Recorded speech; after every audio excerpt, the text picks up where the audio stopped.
langsung pertanyaan lama ya. Oke. Bagaimana ibu menggambarkan perasaan ibu saat mengajar? Menggambarkan perasaan saat mengajar itu, perasaan saya saat mengajar itu harus tenang, harus stabil, dan bisa menjaga emosi, tidak terlalu berlebihan emosi kalau gembiranya, dan kalau marah tidak memperlihatkan kemarahannya. Oke. Selanjutnya, bagaimana ibu menggambarkan perasaan, mengekspresikan perasaan frustasi ketika siswa tidak memahami materi?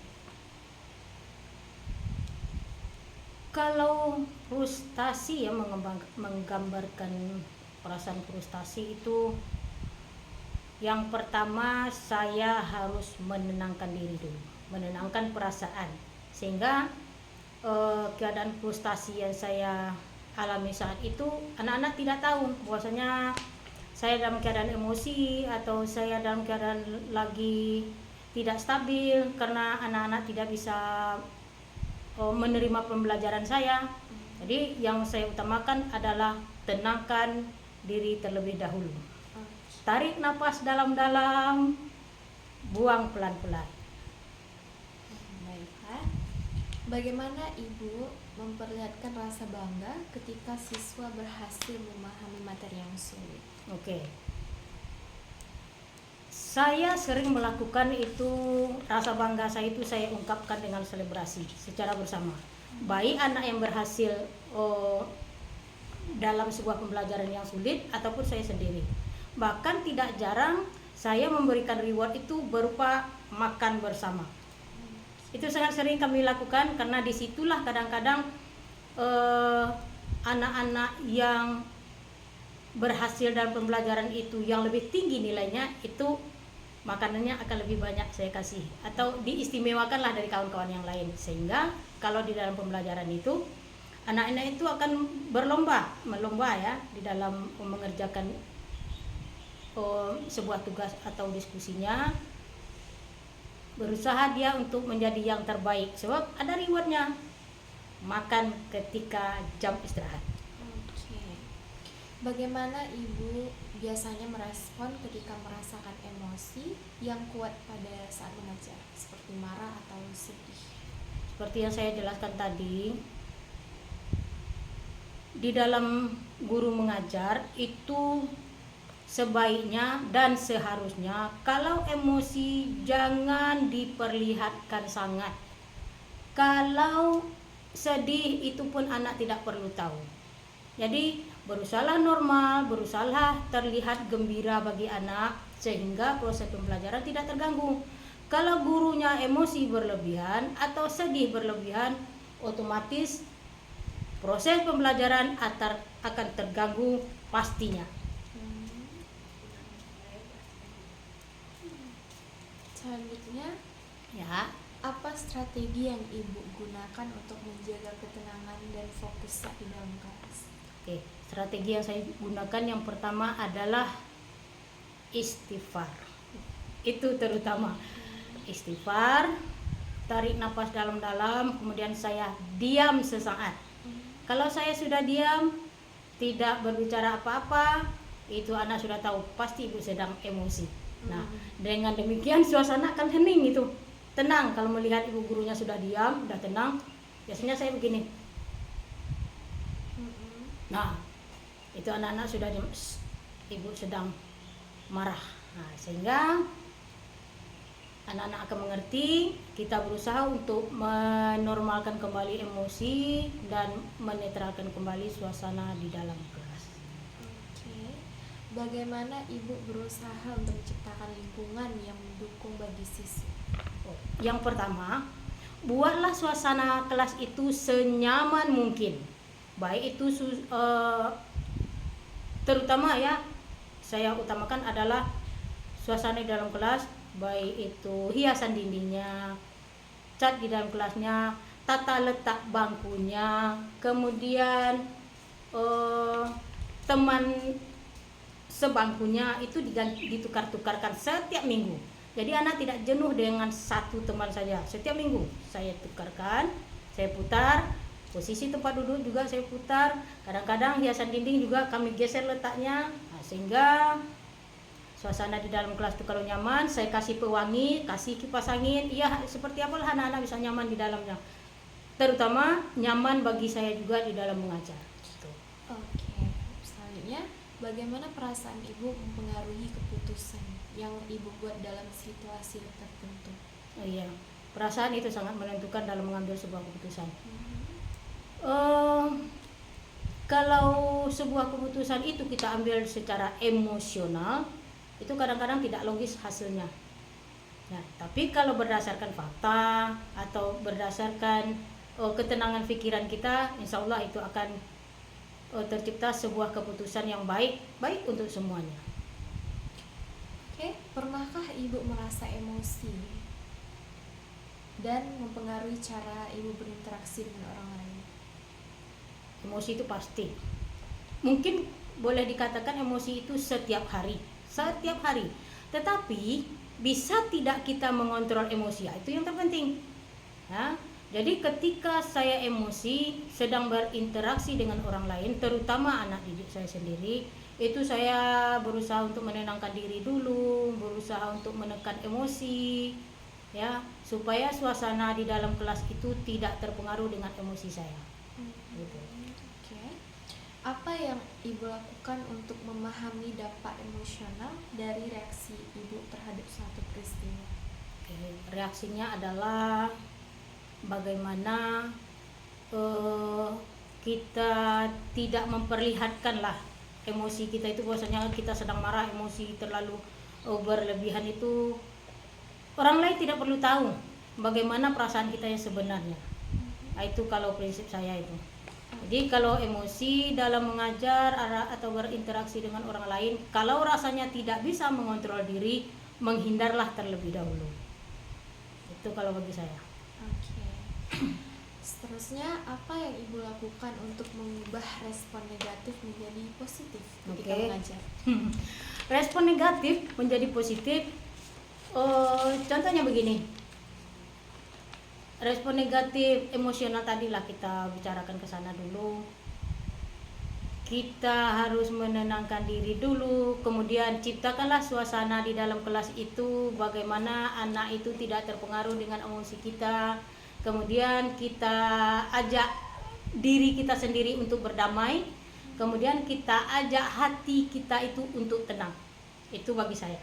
Kemudian setelah itu nanti barulah perlahan-lahan itu emosi itu akan terlupakan sendiri.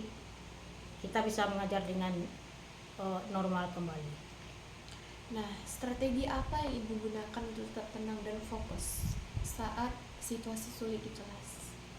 Strategi yang pertama saya gunakan adalah seperti saya bilang tadi, banyak-banyak istighfar. Ingat, objek yang kita ajarkan itu adalah anak kecil. Itu. Kita ingat bahwasanya anak-anak di dalam kelas itu harus nyaman, tidak terpengaruh dengan emosi kita, dan suasana tetap dalam keadaan stabil. Jadi dengan demikian, emosi-emosi yang negatif itu tidak perlu diperlihatkan kepada orang lain. Oke. Bagaimana ibu memotivasi diri sendiri dan siswa agar tetap optimis dan semangat? Memotivasi diri sendiri ya, terutama kita mengatakan bahwasanya anak-anak itu bergantung kepada gurunya. Ya, kecerdasan anak itu, keinginan anak di dalam belajar, motivasi anak di dalam belajar itu tergantung kepada gurunya. Itu terutama. Jadi apabila kita sudah meyakinkan itu di dalam diri, berarti tidak ada kendala di dalam memotivasi diri kita sendiri. Terus, bagaimana ibu menyampaikan perasaan ibu pada siswa tanpa menimbulkan konflik? Oke. Seperti yang sudah saya jelaskan tadi, kalau seandainya emosi saya kurang stabil, itu saya akan diam. Saya diam, kemudian kadang-kadang saya tarik nafas dalam-dalam. Itu anak sudah tahu bahwasanya suasana akan hening atau anak itu akan saling mengingatkan, jangan ribut, ibu sedang marah. Jadi saya tidak mengeluarkan kata-kata yang bisa menjatuhkan mental anak atau mengeluarkan kata-kata kasar atau umpatan segala macam, tapi dengan diam saja, ya. Jadi anak sudah mengerti. Nah, itulah hal-hal yang positif yang akan kita keluarkan di dalam sebuah proses pembelajaran di dalam kelas. Oke. Bagaimana ibu menggunakan komunikasi nonverbal untuk mendukung pesan emosional yang ingin ibu sampaikan pada anak siswa tersebut? Ya, seperti yang sudah saya jelaskan tadi, nonverbal berarti bukan dalam kata-kata ya, cukup dalam gerakan tubuh saja. Pokoknya seperti saya katakan tadi, diam atau menatap anak itu ya, kita menatap. Ada satu orang anak umpamanya tingkahnya kita tidak suka, emosi kita sudah naik, saya cukup menatap anak itu saja, tatap, diam, dia sudah tahu bahwasanya ada sesuatu yang tidak bagus yang dia lakukan. Itu yang sering saya lakukan di dalam kelas. Oke. Bagaimana ibu mendorong siswa untuk berbagi perasaan secara terbuka pada ibu? Nah, itu agar anak itu bisa terbuka terhadap gurunya, terutama saya, karena saya mengajar itu di sekolah dasar. Saya sangat sering sekali mengajak anak itu berdiskusi. Kadang-kadang secara tidak sengaja kita mendengar itu apa yang terjadi di dalam kelas, atau antar pribadi anak atau antar beberapa anak. Itu kalau saya mendengar ada sesuatu, saya mengadakan diskusi. Saya dudukkan bersama-sama apa yang terjadi. Coba terangkan kepada ibu, karena kita di dalam kelas ini adalah sebuah keluarga dan tidak boleh terpecah dan tidak boleh ada sekat-sekat atau diskriminasi terhadap teman lain. Jadi mari kita biasakan untuk berterus terang, sama-sama merasakan. Kalau kawan sedih kita bisa merasakan, kalau kawan berduka kita bisa merasakan. Itu yang sering saya gunakan, itu adalah berdiskusi dan anak itu bercerita. Kalaupun dia enggan untuk bercerita di dalam kelompok secara berdiskusi tadi, dia akan datang kepada saya. Ya, ketika jam istirahat, saya jarang keluar, berada di dalam kelas sendiri. Nanti kalau ada anak yang bermasalah, dia akan datang, Bu, mau curhat, atau Bu, saya mau bercerita. Itu yang sering dilakukan anak kepada saya. Oke. Bagaimana ibu memilih kata-kata saat ingin menyampaikan perasaan kepada orang lain ataupun siswa? Gitu. Memilih kata-kata terutama adalah kata-kata yang mudah dipahami. Ya, jangan bahasanya yang tinggi yang tidak umum digunakan orang lain, tapi gunakanlah bahasa yang mudah dicerna dan dimengerti orang lain. Nah, itu yang sering saya gunakan. Pernahkah ibu menunggu waktu yang tepat untuk berbicara tentang perasaan? Pasti. Ya, kadang-kadang kita memberikan berbicara tentang perasaan itu, kalau momennya tidak tepat, itu tidak akan tidak akan bertemu. Ya, tidak akan menyambung jadinya. Jadi sebuah solusi itu akan sulit didapat kalau momennya itu tidak tepat. Oke. Pernahkah ibu menunggu apa yang ibu pertimbangkan sebelum mengungkapkan perasaan ibu? Yang pertama yang saya pertimbangkan adalah situasi dan kondisi. Itu dulu yang terutama, situasi dan kondisi. Kemudian lingkungan, kemudian keadaan anak. Dengan siapa saya maksudnya begini, dengan siapa saya berbicara, atau dengan siapa lawan berbicara saya. Walaupun bukan anak ya atau orang lain, itu yang perlu saya pertimbangkan, dengan siapa lawan berbicara saya. Oke. Apa yang ibu perhatikan dari ekspresi wajah seorang siswa yang menunjukkan bahwa mereka sedang merasa sedih atau bahagia? Nah, secara teori ya, kita akan bisa melihat perubahan-perubahan emosi yang terjadi pada anak di setiap harinya, karena sebagai guru kelas kita itu bergaul dengan anak itu setiap hari. Jadi saya akan melihat perubahan emosi anak itu setiap saat. Ya, saya akan tahu anak ini dalam keadaan sedih, gembira berlebihan kadang, atau lagi malas, atau lagi tidak mood, itu saya sudah tahu itu. Dari gerak-geriknya, dari minatnya, dari keinginannya untuk belajar di hari itu. Oke. Terus bagaimana Ibu menanggapi ekspresi wajah siswa itu ketika kebingungan atau salah paham, ketidakpahaman? Di dalam belajar maksudnya? Ketidakpahaman sama belajar. Oh gitu. Yang sering saya lihat itu bahwasanya kalau anak itu tidak paham ya, dia sering mengerutkan dahinya. Pertama. Yang kedua, kalau ditanya, pikiran itu seperti melayang. Kalau kita menjelaskan itu kan, sebelum kita melemparkan pertanyaan, kita menjelaskan itu, keningnya sering berkerut, kemudian pikirannya seperti melayang-layang gitu kan, tidak fokus terhadap pelajaran tersebut.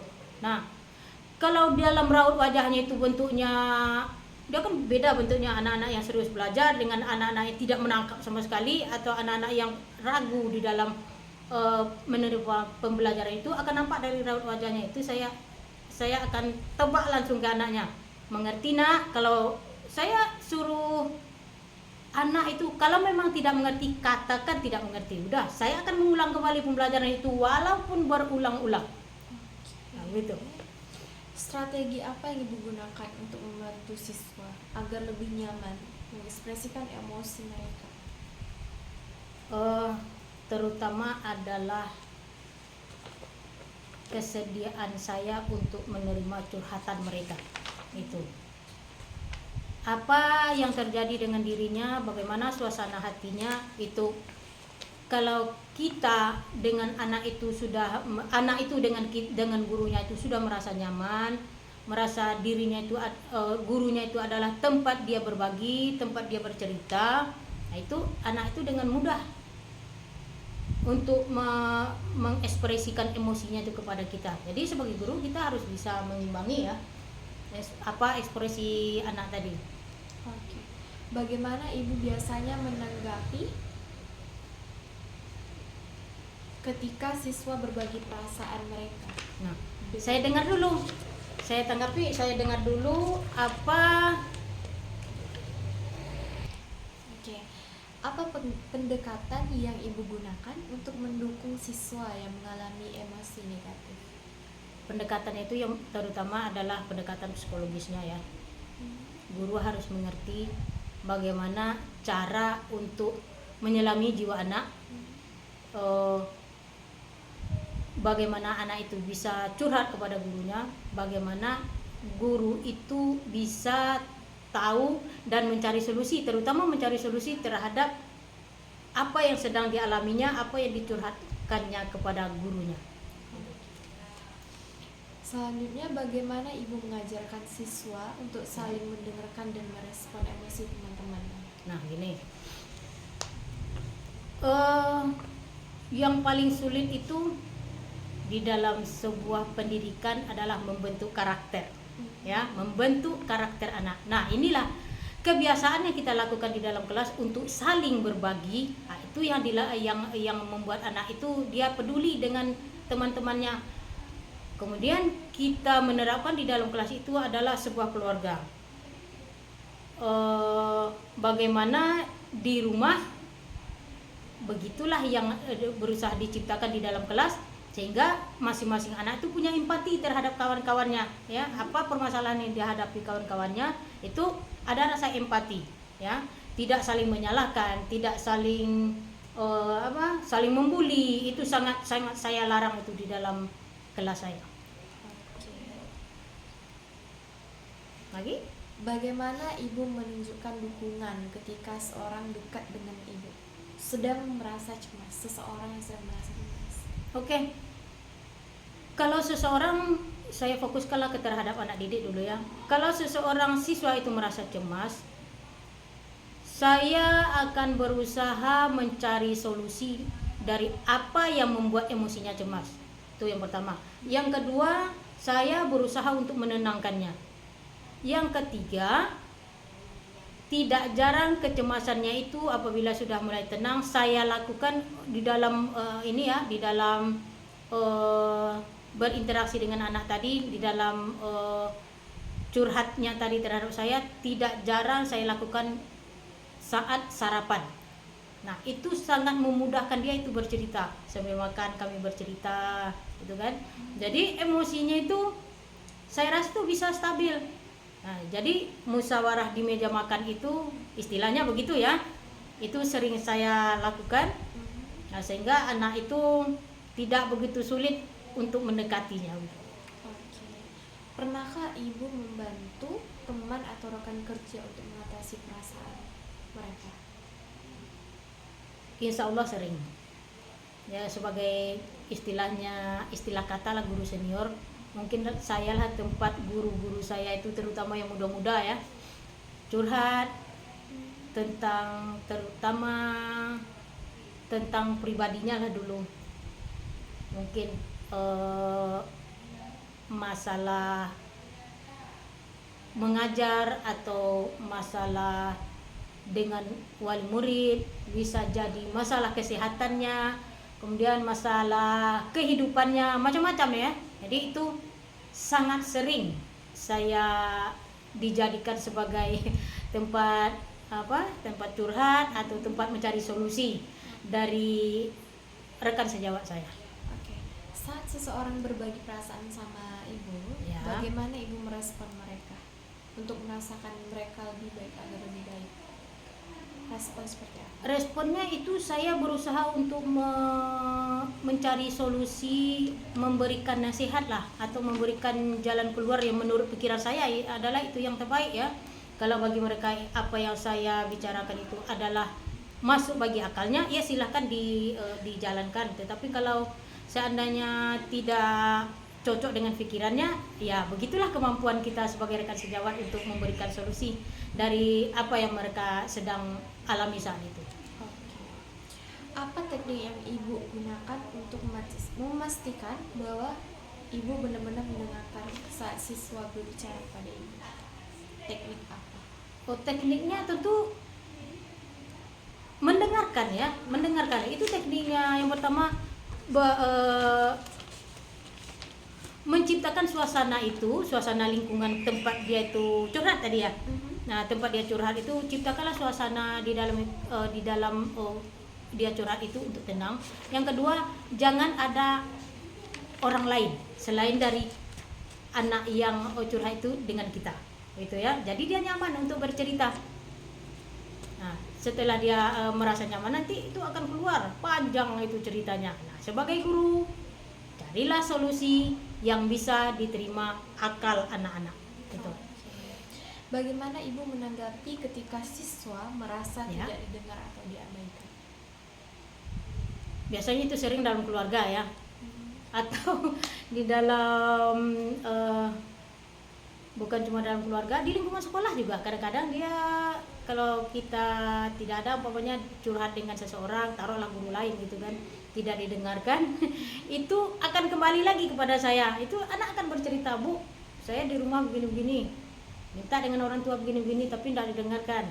Nah, di sekolah gitu juga, saya tadi bercerita dengan begini, bukan peduli ya gitu kan. Jadi kita selaku wali kelas itu dianggap adalah orang tua kedua ya, orang tua kedua di sekolah. Jadi saya akan memastikan bahwasanya apa yang terjadi dengan anak itu ada jalan keluarnya, ada solusinya. Jadi anak bercerita itu bukan hanya sekedar bercerita, tidak, saya carikan solusinya. Nanti anak itu akan mempraktekkan bagaimana cocok tidak dengan dia. Kalau seandainya nanti terjadi sebuah permasalahan, maka apa yang saya katakan tadi dijalankannya. Itu kalau masalah itu sudah selesai, dia akan cerita kembali ya, dengan senang hati dia menceritakannya itu begitu. Oke. Bagaimana ibu mendorong siswa untuk menerapkan keterampilan mendengar aktif saat interaksi? Nah, ini mendengar aktif itu terutama adalah bergantian berbicara. Kalau anak berbicara, saya aktif mendengarkan. Jangan disalah. Ya. Kalau saya nanti memberikan solusi, anak itu mendengarkan. Nah, tapi ada kalanya kalau ingin bertanya, silakan dia bertanya atau dia menanggapi dari percakapan kita, dari solusi kita berikan. Jadi akan terjadilah tanya jawab. Ya, tanya jawab. Jadi sama-sama mendengarkan, anak mendengarkan saya dan saya mendengarkan curhat anak, begitu. Oke. Selanjutnya, apa kegiatan sosial yang ibu ikuti untuk membangun hubungan dengan siswa? Banyak ya kegiatan sosial. Yang pertama datangilah anak itu ketika dia mengalami sesuatu hal yang buruk. Itu saya pasti akan cari anak saya itu. Tidak datang saja dia tanpa kabar, itu saya akan cari, saya akan tanya, saya akan datangi nanti rumahnya kemana. Jadi anak itu merasa diperhatikan. Itu. Kemudian di samping itu, kalau ada anak-anak sakit atau orang tuanya sakit, atau kalau ada undangan orang tuanya ke sekolah atau ke kelas saya, itu kami akan menghadiri, full datangnya, tidak akan berkurang satu orang pun. Jadi kegiatan-kegiatan seperti itu ketika anak sakit mungkin atau orang tuanya meninggal, kita sebagai wali kelas atau orang tua kedua, dan kelasnya itu adalah rumah kedua, merasa kami itu hadir untuk mereka. Nah, gitu. Oke. Bagaimana Ibu mengatasi rasa canggung atau ketidaknyamanan saat interaksi dengan siswa? Rasa canggung, Ketidaknyamanan. saya pilih dulu ya, kalau rasa canggung terhadap siswa insya Allah belum pernah saya temukan ya. Tapi ketidaknyamanan itu tergantung kepada emosi kita di dalam. Kalau emosi lagi tidak stabil, itu rasanya mengajar itu kurang nyaman. Dan kalau kurang nyaman itu kadang sering kalau ada gangguan dari luar gitu kan, mungkin ada kegiatan umpamanya di sekitar kelas kita gitu kan, yang membuat proses belajar itu terganggu. Jadi dicarilah solusi seperti apa rasa tidak nyaman itu tidak terlihat ya, atau kami pindah ruangan belajar, atau kalau berhubungan dengan pribadi saya sendiri, tentu saya harus menormalkan emosi saya dulu tanpa mengeluarkan kata-kata yang mempengaruhi antara proses belajar dengan emosi saya sendiri. Itu tidak. Jadi tetap normal, berusaha untuk normal terus. Oke. Apa strategi yang Ibu gunakan untuk mendorong siswa agar lebih terlibat dalam kegiatan sosial di kelas? Nah itu, seperti yang sudah saya jelaskan tadi, adalah pembentukan karakter terlebih dahulu. Kalau karakter anak itu sudah terbentuk, setiap hari peduli dia dengan lingkungan, peduli dia dengan teman-temannya, peduli dia dengan orang lain, itu insya Allah tidak susah lagi untuk melakukan hal yang demikian ya. Jadi tidak perlu instruksi dari kita, dia sudah tahu saja itu. Nah, begitu kebiasaan anak-anak di dalam kelasnya. Oke. Bagaimana Ibu biasanya berkontribusi dalam diskusi kelompok di kelas? Kalau kelompok diskusi kelas, yang pertama saya berikan dahulu kesempatan bagi mereka untuk berdiskusi, kemudian memberikan kesempatan bagi mereka dulu untuk menyajikan hasil diskusinya atau mempresentasikannya. Nah, setelah itu nanti barulah saya ulas kembali hasil diskusinya itu, kalau terutama bagi kelompoknya yang kurang pas jawabannya menurut pikiran saya. Tapi kalau sudah pas, sudah bagus jawaban dari anak-anak itu, saya tidak perlu lagi membahasnya, karena untuk tingkat anak SD ya tidak perlu berbelit-belit, itu jawabannya cepat, maksud saya tepat, mudah dipahami. Oke. Pernahkah Ibu membantu menyelesaikan masalah dalam kelompok? Oh sering, itu hampir setiap hari, karena proses pembelajaran dalam kelas saya itu lebih cenderung menggunakan metodenya diskusi, bekerja bersama, eksperimen, melakukan percobaan itu. Jadi sebagai guru, saya itu adalah pengontrol kegiatan dulu. Ya, mengontrol kegiatan, bagaimana diskusi ini berjalan dengan baik. Nah, kemudian kalau seandainya anak terbentur di dalam sebuah diskusi, itu mereka akan melemparkan pertanyaan itu kepada saya. Nah, disitulah letak guru. Bagaimana guru itu bisa mencari solusi terhadap apa pertanyaan anak tadi. Nah, kalau jawaban kita itu sesuai dengan apa yang tercerna oleh pikirannya, itu mereka dengan mudah itu akan melanjutkan hasil diskusinya tadi itu sampai selesai. Nah, di akhir nanti barulah guru berperan itu menentukan dan menyimpulkan dari hasil diskusi tersebut. Oke. Dan terakhir, apa yang Ibu lakukan untuk memastikan bahwa pendapat orang lain dihargai dalam kelompok? Oke.